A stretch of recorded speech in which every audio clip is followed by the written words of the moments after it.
Well, good afternoon. Welcome to this session on innovating entertainment and global digital content. Of all things, digital content, digital entertainment seems perfect match with internet. That internet provides very powerful and global distribution for whatever digital content that's created anywhere in the world.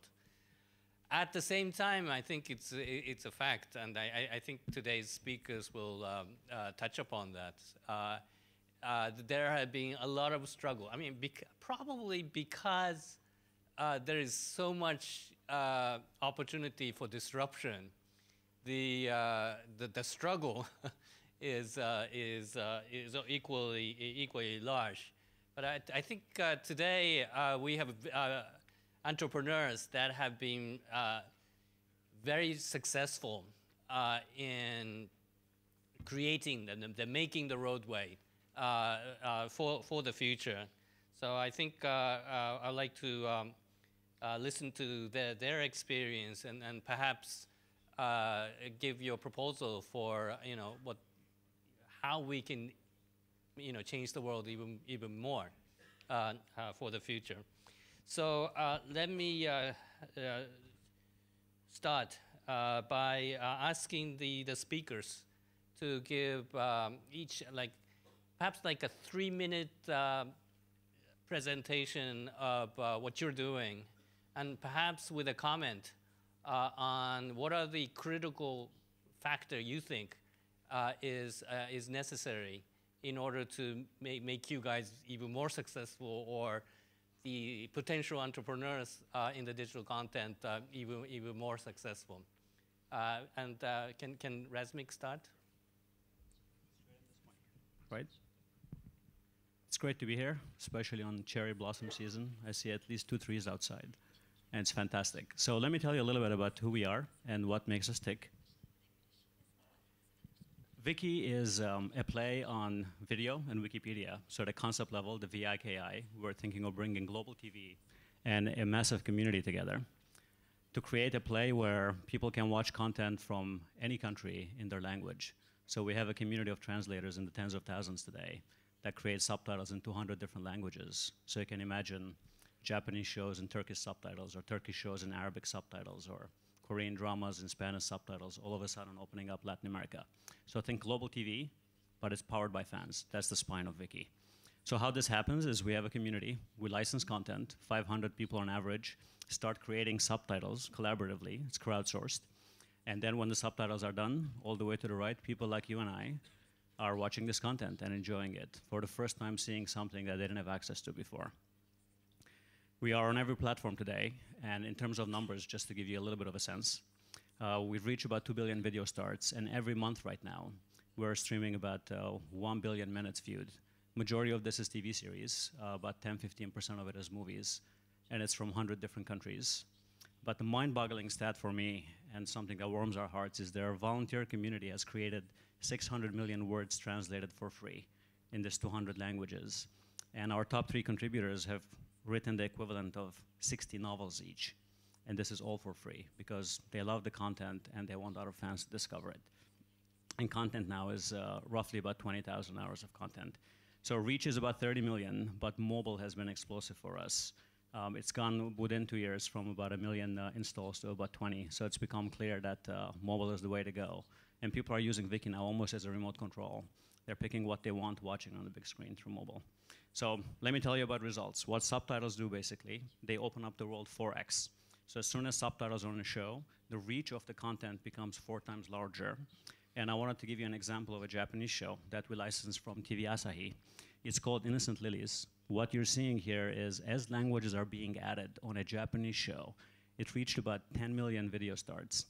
And what we have here is 36 different languages. And what's even most surprising, if you look at this, is Lithuanian was the first language translated on the show. So it wasn't English, it wasn't Spanish, it was Lithuanian. So you can see that shows from a home country, when they're locked and you start getting languages on it, it starts opening borders. You can see even North Korea, actually. They're watching some Japanese shows. The only country missing there is Sudan, well, North and South Sudan is 2 countries now. And I've worked in Sudan with the United Nations before, so maybe I'll call someone and get that map completed. But what's really interesting in terms of impact for me too, we got the stats fairly recently. Out of the 200 languages we have on Viki today, there are 50 languages actually that are endangered languages. So we have languages like Cherokee or Udmurt. So not only we're bringing down language barriers between great entertainment and its fans, but at the same time, Viki is starting to become a platform where people can come and create subtitles and learn that language or preserve that language and its heritage and the culture and everything that travels with it. So this is from the UN. What you see in blue is languages that are at risk, at least less than 100,000 people speaking it. What's in orange is endangered, up to 10,000 people speaking it. And severely endangered is basically less than 1,000. This includes the Ainu language, for example, which is something we'd love to look at as an opportunity. So this is us. Thanks for having me.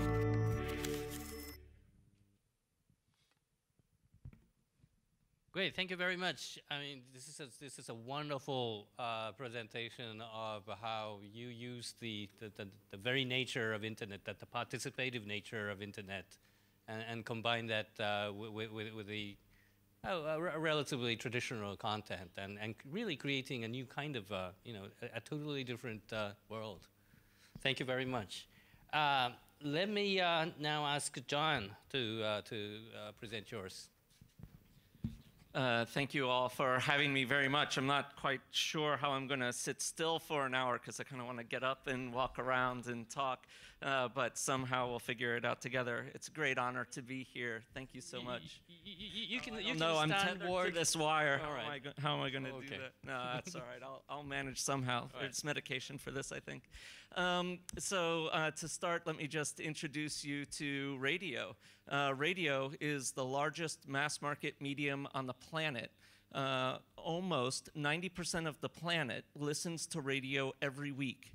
That means more people listen to the radio than know how to read. Only 82% of the planet knows how to read. So why is it that radio is the last mass market medium to move online? Everything else has moved online, videos, newspapers, songs, and yet radio hasn't moved online yet. You know, our product team often says, if you took a picture of a newspaper and you put that on a web page, would you have moved newspapers online? No, of course not. All you've done is taken a picture of a newspaper and put it on a web page. In a lot of respects, that's what we're doing with radio today. The format, the content hasn't really changed as we move it online. We're streaming the exact same thing that's coming across the terrestrial tower. Step one for us is to gather all that content together. TuneIn today is over 100,000 live radio stations from around the world. And thank you to Lakuten for even the Eagles, which stream on TuneIn today. We carry sports content from around the world, including things like Premier League and Bundesliga, and also in the US with ESPN. It goes into news, talk, and sports. One of the key things about radio is there's always a human on the other end of the broadcast. There's someone there talking to you and keeping you company. You feel less lonely when you listen to the radio. You're learning things about the environment that you're in. And for us, one of the things that we really see is cross-border, and not just in things like news, but in music and in events. In the US, when the tsunami hit Japan, many of the Japanese citizens who are living in the US used TuneIn to listen back home, to hear what's going on. They could either watch CNN in the US or they could listen to their local radio station here in Japan. And we got so many emails from the service that we were providing of people thankful for what we had brought them. TuneIn is the world's most popular worldwide radio app. We're over 40 million monthly actives today, nearly 100 million total installs. And it's things like events, local, human. It's a live broadcast on the other side, always. Someone who's curating that content for you. In answer to the question, what's the one thing that we could do in order to make TuneIn more successful? It would be breaking down the barriers that are inherent in the geography. Most countries have issues associated with streaming content from one country to the next, but in Japan, it's even worse. It's one prefecture to another prefecture. You could be standing on one side of the street and able to listen to a radio station, stand on the other side of the street, and you're not allowed to listen to it anymore. I don't understand how that makes any sense, but I'm looking forward to learning that while I'm here. Thank you so much. Thank you so much. I mean, and let me testify. I mean, I told you in a separate room already, but not only listeners in the U.S., but many living in Tokyo. I mean, I use TuneIn to listen to radio stations in Tohoku when the earthquake hit, and I mean that makes your argument about the nonsenseness of geographic barrier all the more powerful. And I will be asking you, you know, how in other countries that problem may or may not be overcome. So I'll come back to you on that particular point later. Thank you. Let me now ask Chris for your presentation. Thanks for having me here. I'm from KKBOX. My name is Chris.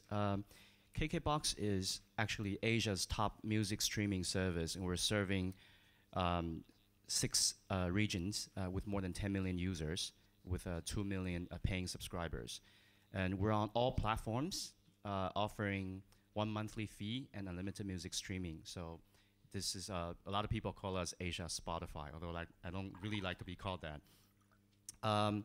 We have music, not just from Asia, but also from the West. So from over 500 music labels, 10 million songs. On the side of that, we're also the most comprehensive Asian music library in the world. And so what makes KKBOX different from others? We have this vision of people listening to music, but most of them are listening to music along. So we're trying to make a new experience of to bring the sense of togetherness into streaming music. And let me show you how we're doing it. First of all, you can pick any song. You can play the song and click on the screen. You can actually turn on the share button, and then now you're a DJ. So if you're coming from the other side, you would see a user list of people who are currently being DJs. You can click on any of them, follow them, and you can chat with them. So essentially what we're trying to do is to create this experience of sharing the earphone and extending it, the sharing of music experience infinitely. So what if we bring music artists into the equation? So it happens that most of the music artists in the Chinese world are actually KKBOX users. So they actually come online and actually join the listening party and guiding users to listen to their own songs.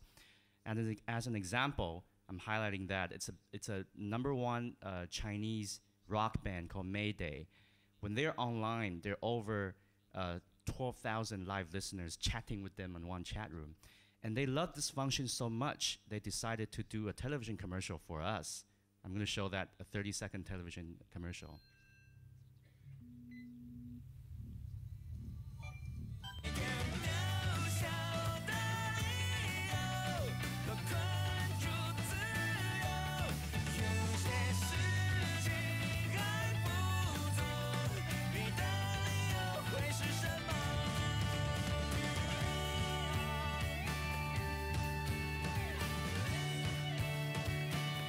Let's music, KKBOX. So we've created an ecosystem to actually make music and artists closer to our users, and that is actually the way we differentiate ourselves from piracy. So we're doing something that piracy would never be able to mimic. Okay. In addition to that, we're also transforming how concert is being organized. In a way, we have over 5 billion streams per year. So we're using that big data, and we know exactly what users are listening to, where, and what artists they like. So we're also becoming the largest concert promoter, organizer, and broadcaster in several regions that we're serving in right now. So in a way that I want to conclude by saying that what we want to do for consumers is actually to create the most immersive music experience. And for the content providers, what we're trying to do is to empower artists and their music through mobile technology and internet. Thank you very much. I think this is another powerful example of how we are actually creating new form of expression and new kinds of entertainment, and not simply providing distribution channel to the traditionally existing content. And I would like to explore that possibility a little bit later more on that. Let me now ask Mu. May I call you Mu? Yeah, sure. Okay. For your presentation. Okay, hi everyone. Thanks for having me here. My name is Mu from OOKBEE. So at OOKBEE, we are setting out to be the biggest ebook store for Southeast Asia. And basically, we have made it in a smaller version so far. Let me talk about why Southeast Asia first. Southeast Asia is the most interesting place to be in for the internet business at the moment, I think. So it's the fourth most populated place after Facebook, India, and China. So totally, we have around 600 million plus people, and everything is an opportunity there.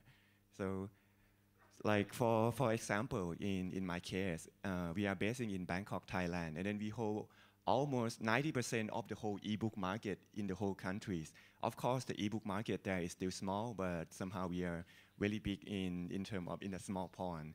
And then our app is like on the top 10 top grossing application on Apple App Store every day for the past 700 days.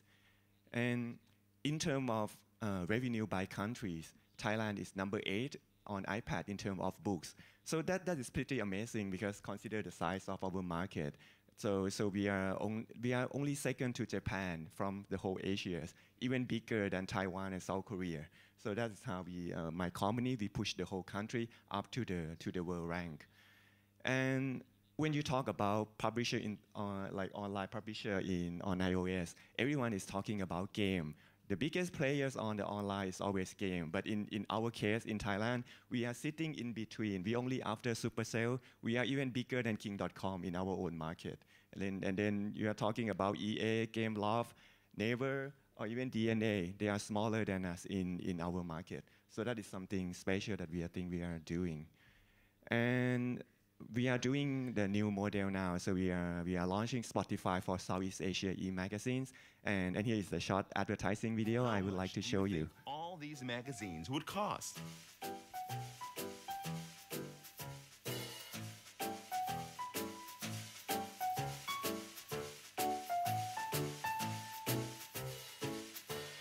What you would have to pay was enormous. But now, you can pay only $6.99. Introducing OOKBEE application, the all-you-can-read buffet. OOKBEE application. Yeah, so that's all about my company. Thank you. Yeah. Thank you very much. I mean, the powerful exhibition of providing a new business model or new, I mean, from the provider side, and new ways to acquire content from the user side. Thank you very much. Originally, I'm going to ask you just 2 questions from me, and then I'm planning on opening up to the floor. So be ready. I was originally thinking about starting to talk from the barriers and the copyright and the problems, but I think that's too negative. So I think what you guys have just inspired me was sort of enormous opportunity to give the more traditional content providers, new kinds of business models or new opportunities to create a new form of expression and new market and increase revenue. So maybe I can start asking from Chris about that, and I want each of you to comment on that, and then perhaps touch upon the point that John raised about some of the barrier. I mean, John raised the barrier about the geography, but it can be like copyright restrictions and business model or the incumbent issues.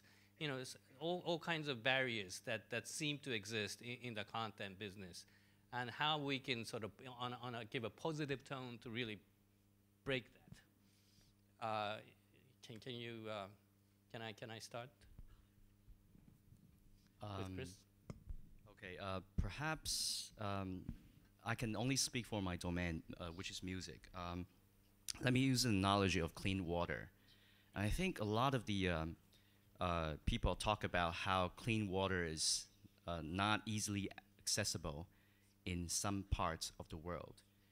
And so water becomes extremely valuable. And that is kind of the same thing as how Japanese music labels look at music. Our content is so precious, and we don't like to sell it cheaply. But if you think about, if you make music more accessible, like making water more accessible, you know, can you imagine what you can do with this accessibility? I mean, if every family, everyone can actually access tap water, you can have swimming pool, you know, you can have a lot of the new stuff that's, you know, growing from this accessibility. So there's a big scare of making content accessible to everyone in Japan especially. And what about other parts of the world? I mean, is Japan very special on that? I mean, well, are we particularly stupid? Well, people are really afraid of letting go of the plastic, you know, and then sometimes you forget that you're really selling music, not selling a piece of plastic. You know, once you have that away, I think, well, Apple took the first shot of doing downloading, and then, you know, that they're us, Spotify and the RDO and other people trying to promote this new subscription model, streaming model, and there's Netflix, so everyone is doing it. And then I think Japan is kind of lagging behind, maybe because there's a big, you know, traditional big sales from CDs still. But I'm saying that this process is irreversible. And I think for Japanese culture and Japanese entertainment content to really be enjoyed by more people in the world, you need to make it more accessible. Okay, John, would you like to comment? I think in terms of revenue model and trying to add additional revenue for the content creators, radio is a really interesting case, because what radio is good at is both local markets in terms of the content, but also local markets in terms of the advertising. But what happens when suddenly your radio tower can reach the world rather than just reaching the local area? Well, suddenly you have a listener from the US who might be listening to advertisements for a local station in Japan, and the ads are completely irrelevant to them. So how do we solve for that problem? It's one of the interesting things that TuneIn is trying to then solve, is say, don't center the advertising around where the tower is, center the advertising around where the user is. This should be a benefit to the local broadcaster, because now they're still selling ads, but they're selling ads for listeners within their geography who might be listening to stations outside their geography. And TuneIn as a platform is then an intermediary to bridge the local ad sales team for wherever that listener is to the content creator who might be thousands and thousands of miles away. And we see that as a big opportunity for radio that's fundamentally going to shift with the market, as suddenly those towers can now reach the whole planet. Those sorts of opportunities are only given as soon as the geography barriers drop.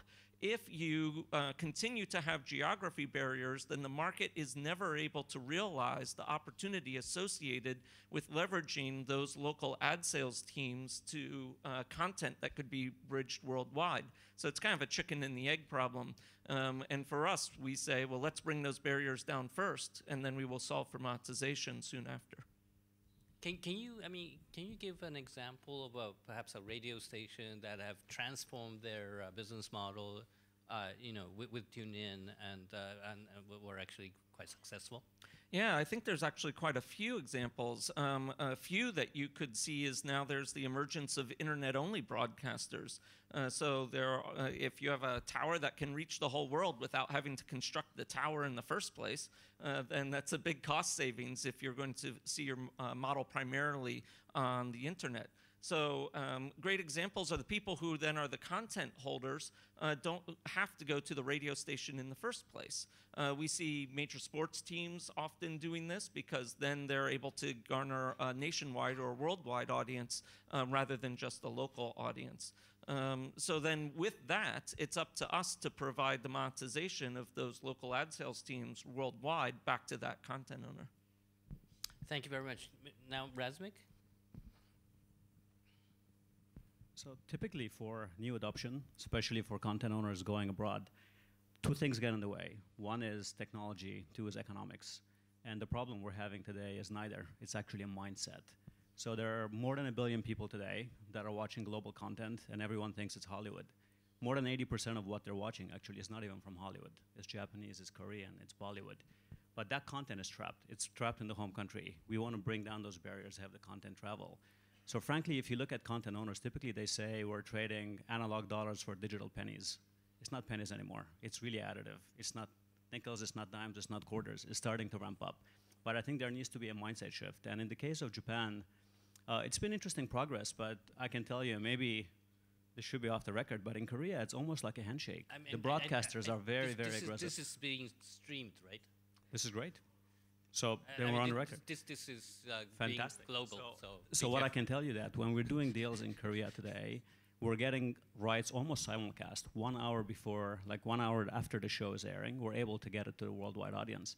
To get Japanese shows, it can take months and months and months. It's consortiums, it's the right holders, the writers, the directors, which is great. But if we're able to take that content global, there's so many fans out there. There's a reason Lithuanian is the first language for some of our Japanese shows. I mean, from your viewpoint, I mean, the copyright aggregation. I mean, like you can negotiate with only one, counterpart and then get the license. I mean, why?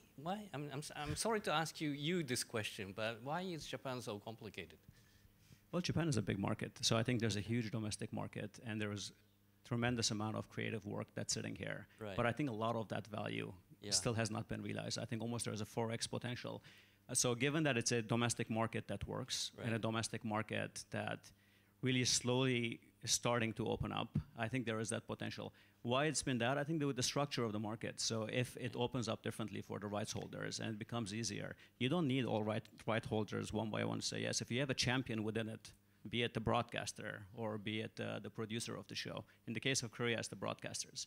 But if someone were to step forward and champion it, I think it'd be great. You know how they say the parachute never opens up until you jump? But you see the potential huge revenue. Absolutely. I mean, we're seeing it on Viki. We're seeing it today for many different genres.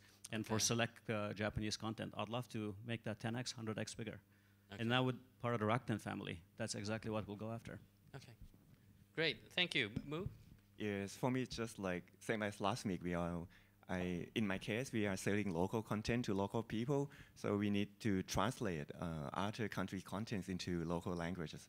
So basically, what we are offering in Thailand is a local content, but as a consumer, even I myself, I read Japanese comics since I was young. I still read it today, but in Thailand, the paper version is coming out slower than from Japan, and usually people will read the illegal copy online. They are like fan and they scan the paper version and then they translate to local content in all the country that we have presence. So, and then when I come back to Japan, every time I always visiting Japanese publishers that, hey, why don't you do something with this? And then they kind of like, oh, we are thinking what we should do, what is the right way. But in this case, I would think that there is so much opportunity out there that is losing every day, and then we should do something about this for this market actually. Yeah. Great, thank you very much. Let me now ask the audience to. Okay, the hand went up immediately, like the fifth row. Can you send the microphone?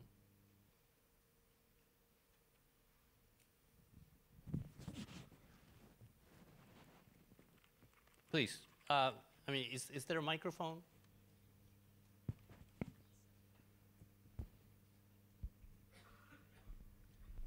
Maybe. Okay, here it comes. The fifth row. Okay, thank you very much for a really exciting presentation. And one of the really interesting aspects I noticed of all of your services is, sorry, my name is Takuya from Rakuten, is a social aspect that you kind of mentioned. So even though you're providing a content service, basically you're saying, content is something people enjoy and spend time with. So you're saying you're going to transform people's lives, how people spend time, right?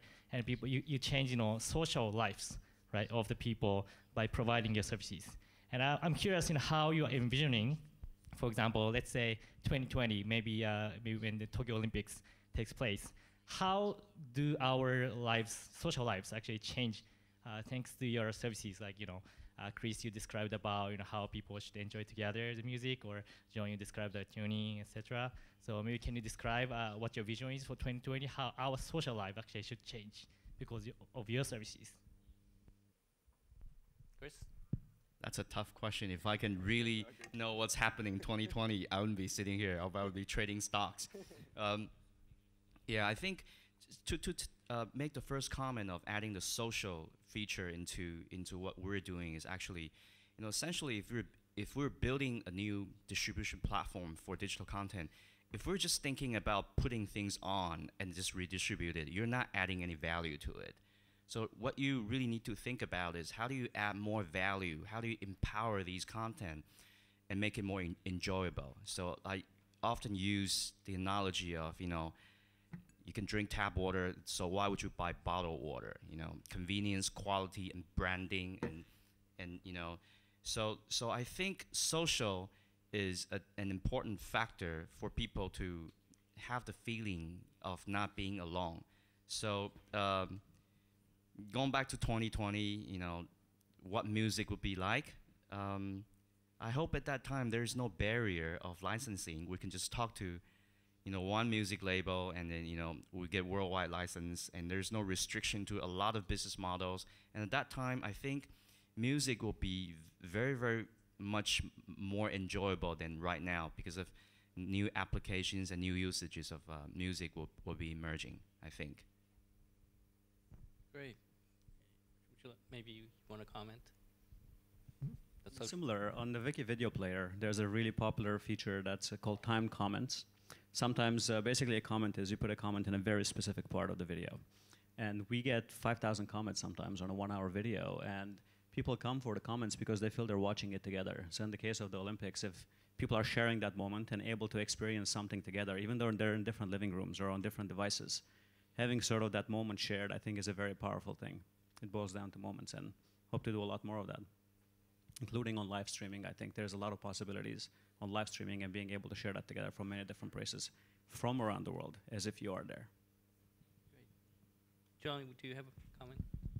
I look around this group, and I think these companies are actually ahead of ours in terms of being able to enable greater social functions. You think about the transistor radio from 20, 30, 40 years ago. It's a one-direction device. You consume content. You don't contribute anything back. And you look at other mediums, like when newspapers move online, suddenly there's now comment threads on every newspaper. Engage the audience as they participate. I think we're going to see that same level of constant engagement. We're going to continue to blur the lines between content creators and content consumers. And as they become the same thing, much like they are on all social networks, I think we're going to see much, much higher levels of engagement, not just in radio, but in every medium. Do you have a comment to Moo? Yes, and in term for books, it's like we try to encourage users to like sharing what they think after they read, after they finish the book.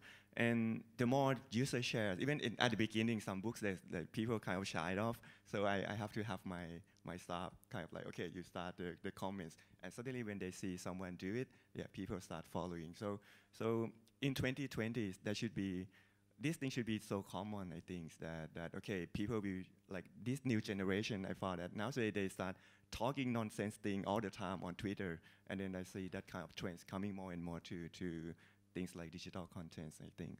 Great. I mean, let me just say that in Japan, we are so focused into Olympics right now, the 2020 target, and really would like you guys to use that momentum to test out your new products, new services, and naturally to market to the rest of the world. And I think we are tuned in for that. Great. Any other questions? Way at the back. Way at the back.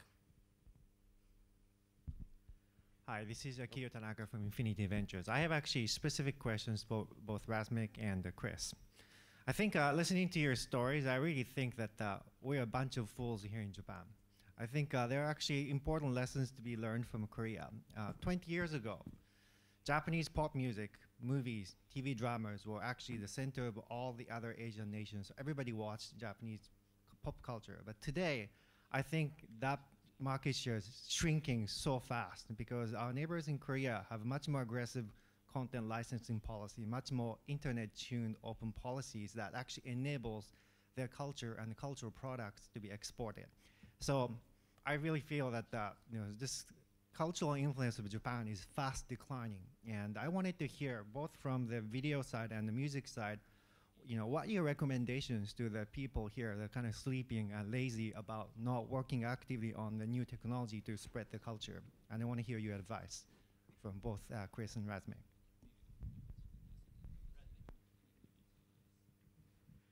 So from our perspective, I think data is very, very powerful. We are mapping, if you will, the global content graph. If you think of Facebook, it's sort of the social graph. If you think of Pinterest, it's the interest graph. In our case, it's the content graph. We're able to tell content owners how Korean movies, the #1 market for us today, worldwide, is Saudi Arabia in Arabic subtitles. Korean content owners wouldn't have guessed that. But we have the data now. We have a sense by being global what content plays where. So not of what you're watching, when you're watching, but also in what language. So being open to at least looking at the data, trying to experiment and sort of learning from it, iterating, rapidly prototyping, and then deciding if we should go or no. So at least taking a chance on a pilot, I think, is very important. So that's where we're finding actually some luck now. It's not necessarily the revenue potential. It's not necessarily sort of the anti-piracy measures that come with very quick subtitles. The quicker we subtitle, by the way, within 72-hour window, the more traffic comes to Viki and there is less piracy, so there's that measure. So we're starting to find other ways to engage them in the conversation, but by and large, it has to be data because there's a massive, massive demand for this Japanese content out there, and we want to be able to show that there is an opportunity. And that was a very specific reason why I want to show that slide. In the case of Innocent Lilies, 10 million people watching this is almost like cable-like ratings for US shows. It's phenomenal. And we've had cases where there are a lot of false negatives, shows in Japan that were not very popular on the home front on TV broadcasting were #1 for Viki for many months. So there are things that might not work here that might be a massive, massive hit on the outside. So there are a lot of false negatives in that sense that we want to expose as well. All I want to do is take the chance with the data, bring down those language barriers, and just liberate that content, learn from it, then decide if we should do it or not. Take a chance. That's my advice on it. Liberate, take a chance. That's good. As for music, we've been working together with Japanese music labels for more than a year. And then I can fully, have sympathy over what their mindset is. I think they're afraid of being disrupted. They're always afraid of cannibalization. By introducing a more disruptive model, their revenue would be declining even faster. But, my take is, why don't you think about not having us? Is your revenue going to go back up? I don't think that's going to happen, right? That's one thing. So, I think it's a mindset problem that we need to deal with.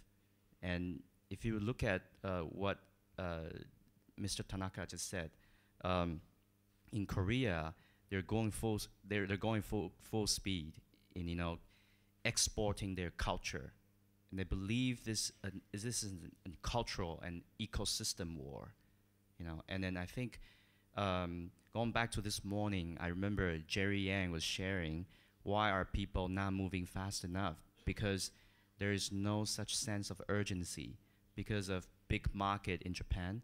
And CD sales is perhaps not declining fast enough comparing to other countries. So the sense of urgency is not there. So they're taking it slow. But if they don't move faster, the flood would come. If they don't build the ship, and when the flood comes, they're going to be the last to escape. So I'm just saying that time will probably change everything, and it's a mindset problem, I think.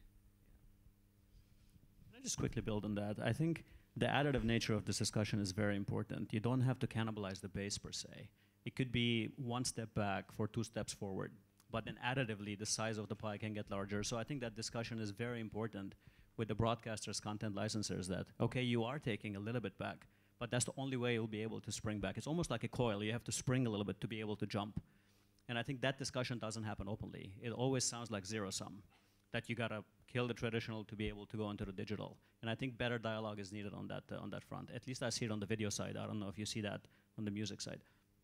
We definitely see some music labels being more conservative, but some of them are actually going full speed right now, and that's going to change. And they've been successful, I mean, in actually increasing the revenue, I mean, like springing back and then leaping forward. Well, you know, in Korea, actually, the entire music market is actually, it actually hit the bottom and it came up. Right. You know, and digital now is much larger than physical. Right. You know, you're already seeing examples right. of success. It's not a blind leading a blind. We're not just taking wild guesses. There are examples and data already supporting this. Okay. So it's not simply story of slow death or fast death or slow death, but it's about coming back and leaping forward. I believe so. Great. Any related comment? Can I invite more? Okay, let me ask. I mean, there was a hand sort of way at the last row. Way back. And by the way, you can ask questions in Japanese. 日本語でもいいのでどうぞ. Please ask in Japanese if you like. Thank you very much for your presentations. I'm Haruna from Rakuten. I'm in charge of ebook business in Japan, and I kind of like keep on coming back to the question, what is the key differentiator of my business? So if you when you think of like the nature of digital content, you can easily probably imagine that it's difficult to differentiate because when you buy a book ebook from Kindle or Kobo or Sony, basically the content of the book isn't different. So it's kind of like, you know, difficult to differentiate from content perspective. So in that kind of situation, what do you think is like the key differentiator to the customers of your service in digital content market? I'm curious to know. Since book, maybe I guess.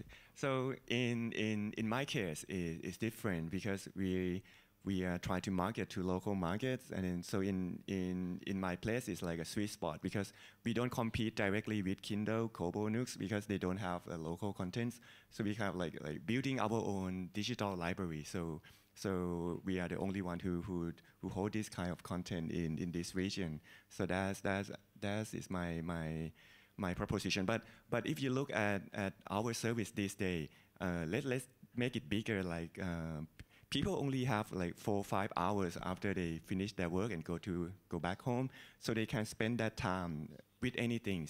So for me, it's not like about competing with physical. I never look back to that anymore. But now it's like, hey, how can we pull these people to our service instead of them using social network, playing game? So how we can package it in a more attractive way that they decide that, okay, this is the best way to consume this content. So for me, is something like that. Yeah.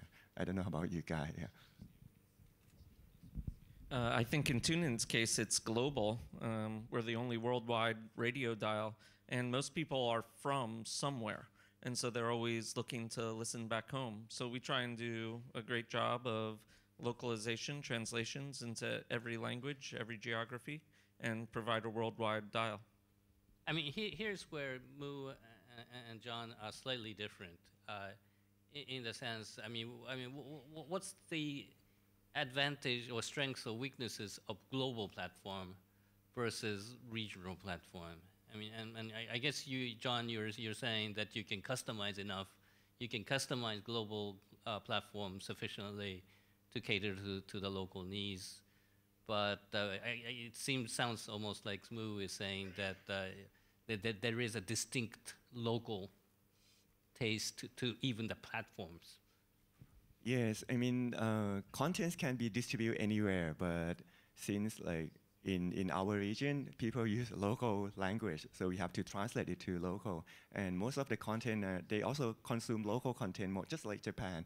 So we are kind of like slower than you guys. So we can like, okay, we just digitize it up and start to market it. Yeah. Yeah, I think in our case, it's trying to be both at the same time as best we can. I remember I was doing an interview trying to give an example. If you are from Brazil and you want to listen to Brazilian cricket, then you want someone who has built you a Brazilian cricket directory who's from Brazil. If it's someone from America who builds you a Brazilian cricket directory, you're going to look at it and it's going to look alien to you. And the interviewer turned to me and he said, you know, I'm from Brazil and we don't play cricket. And I said, right, exactly, like that. You wouldn't even have a Brazilian cricket directory because, of course, you play soccer or football. So I think for us, it is about both being global but feeling like it is authentic to someone who is from that area, even though they may be displaced from being there. Razmig, you must have something to say about sort of how to differentiate, how to localize, how to be global. Sure. I mean, in our case, we had to go very global because we wanted to learn from the data. It was a little risky. A lot of people go one market and go deeper. But as a startup at that stage, I just wanted to go as far as we can and see what we can learn from it. But we localize. So when you watch content, if you look at our Asian dramas in the US, 80% of the viewers of our Asian dramas are not even Asian. Not just not Korean, not even Asian. So 22% of our viewers in the US are African American. More than 20% watch in sort of Spanish subtitles. So that's a form of localization, even though the content is global. Okay. But to the question itself, I think in our case, the experience is very important for differentiating. We are very social TV, and I think there are different ways of building content companies, and one of them is you throw a lot of content at it, more like a Netflix or a Hulu, or you play a big distribution platform, like a Tudo or Yoko, or let's say YouTube, or there's a bottom-up, the community one, and that's how we've done it, and the social experience is important. And on the content side, I don't think we need to get thousands and thousands and thousands of shows. Reason is, if you look at, and I used to be at NBC Universal as well in prior life as I was building out Viki. If you look at Sci-Fi Channel, USA, Bravo, all billion-dollar companies, right, in terms of value, but they only create 12 to 15 shows a year. They heavily curate. So if you get that right experience and curate the shows to the right audience, being able to bubble the right thing at the right time, I think it's important. So in the case of books, instead of thousands of books, if you're able to find the right environment, the right experience at a product level and curate it, I think that can be very, very powerful. So I guess the short answer to the question is unique experience. And curation. Great, thanks. May I invite more? Again, way at the back.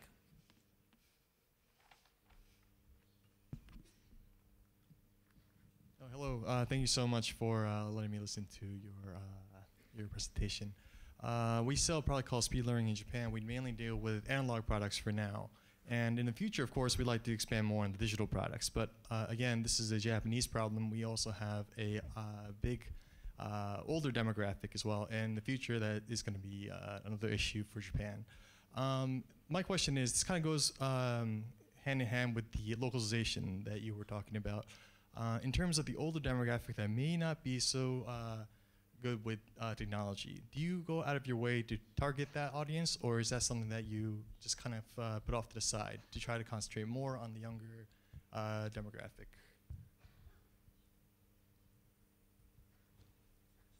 Razmig, you want to start? So my father, when he watches Viki, he uses bookmarks. Like, I have to show him where the shows are, and he still uses bookmarks because he's stuck in that mindset to be able to find the content instead of going to the search box on Viki and being able to see it. But knowing that there is something there that they can finally understand. I grew up in Egypt, in Cairo. Every Saturday, I used to watch Bollywood movies with my father with no subtitles, and we had no idea what was going on, but we loved it. It was quite an experience. So when the content is there, I think there's always a way to build that experience for them. We haven't done anything specific today, but we're starting to realize that the older demographic are watching it more from the TV set-top boxes. So it's more smart TV kind of an experience that people set up for them, not necessarily mobile, but more and more on the web. So we're trying to cater to every demographic. And it's become clear that there is a phenomenal demand for this content at every age group. So I'd love to be able to innovate on that front as well and just make it deceptively simple for people to be able to discover it. Yeah, you're probably going to get a similar answer from all four of us because all of us have content that appeals very, very broadly. In the case of radio, you look at music, news, talk, sports. You are appealing to every generation and every type of listener. And I think for us, more of a challenge is targeting younger rather than older. For us, we see listening really pick up around college age as people are listening to their college sports. And it's more about live events and news than it is about listening to music on the radio. And so for us, I will echo what's already been said, which is it's about keeping it as simple as possible, because in the ideal case, you would be able to pick out a specific user profile and say, well, I'm going to target that profile and optimize an interface for them.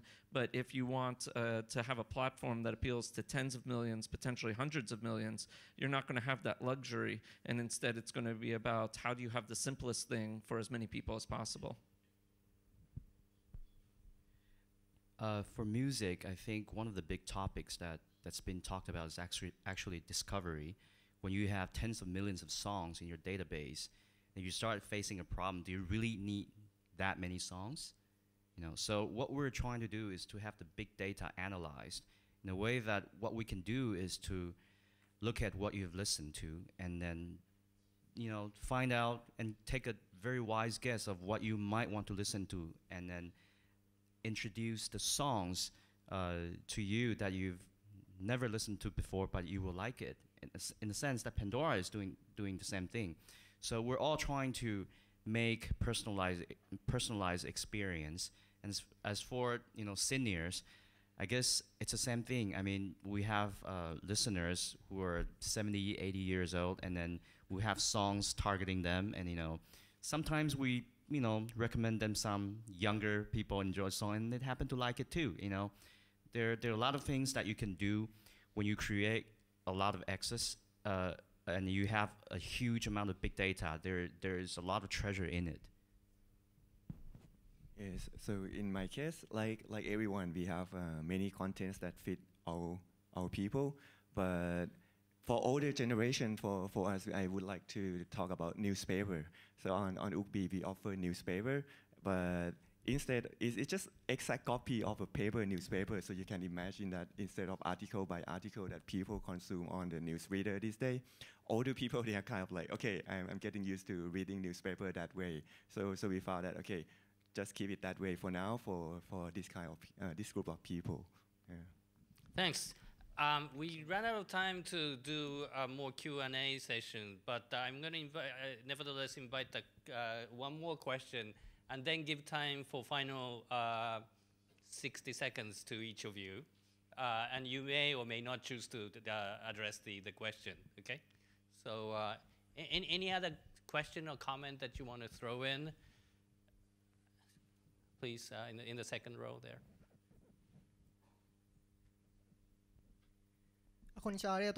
Thank you very much, and I will be speaking in Japanese, so I will be asking my question in Japanese. Thank you very much for the presentations. And so when you collect the contents, how do you monetize or create money for the contents owners? So if you charge, then only a portion of the people can either listen or watch or view the contents. But with advertisements, everyone or many people or many more people can benefit. So how do you collect money from people who do not pay? And how do you, if you have any good ideas about advertisements? For instance, with TuneIn, it is audio. So you at times might have to translate or interpret to another local language to release some sort of advertisement. So again, any ideas in the advertisement arena? This is probably a great last question, and again, you may or may not want to address the question. I will give you 60 seconds each to give your final remark. So I guess I'll go first. in TuneIn's case, a lot of times if you want to listen in on a Japanese radio station and you're from the US, you're likely to be bilingual. You're likely to speak both English and Japanese. We target the ads based on both location and the language that you have your phone set to.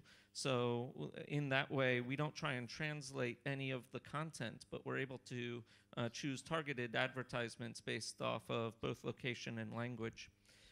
If I had one parting bit of advice, it would be bring down the geography barriers as swiftly as possible, trying to find an optimal path to charge users for what is premium content, because it's moving from one geography to another. It's not premium content. Especially in radio's case, it's fundamentally free. It's a product for everyone. It serves a need. The geography barriers should come down. Great. Chris?